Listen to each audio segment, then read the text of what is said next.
Rwandan voters head to the polls Friday with President Paul Kagame widely expected to win a third term.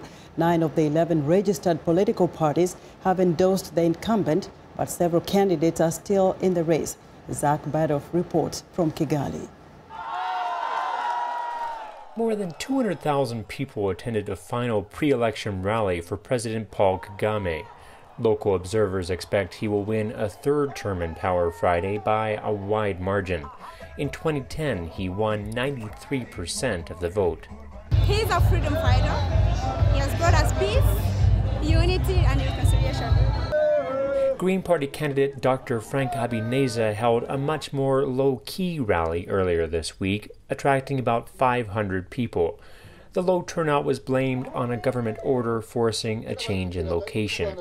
Habineza, who founded the Green Party as an alternative to Kagame's rule, is hesitant to directly criticize the president.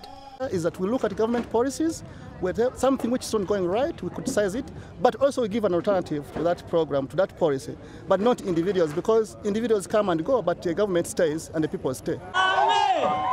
Yet, Kagame has been in power for 17 years, and a 2015 constitutional referendum, approved by 98% of voters, potentially allows him to remain in power until 2034. Nearly half the crowd at Habineza's rally stood across the street. Away from the camera and prying ears, some people told VOA they were afraid of what could happen to them if they publicly supported the opposition. Charles Ndamage said he is treated like an enemy of the country. Even here, as we were standing here, maybe there are people that we can say spy.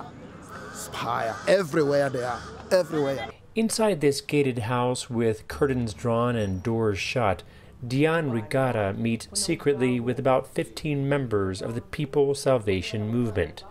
She says she submitted more than double the required signatures to become a presidential candidate, but the National Election Commission rejected her candidacy. Rigara said it is risky for anyone who speaks out against the government. It's terror of fear of the ruling party, fear of the state, where people get mistreated by our government, by the people in power. Kagame and his government claim the environment is free and open. In this country, we have more than 32 radios. We have more than 10 television stations, most of them private.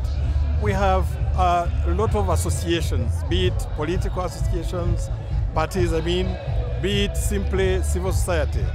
Everything is open here. Gasamagera says Kagame opponents use arguments about human rights as an excuse for their lack of support among the Rwandan population. Local human rights advocates say the freedom of expression laws on paper are strong, but implementation needs to be improved. Zack Baddorf for VOA News, Kigali.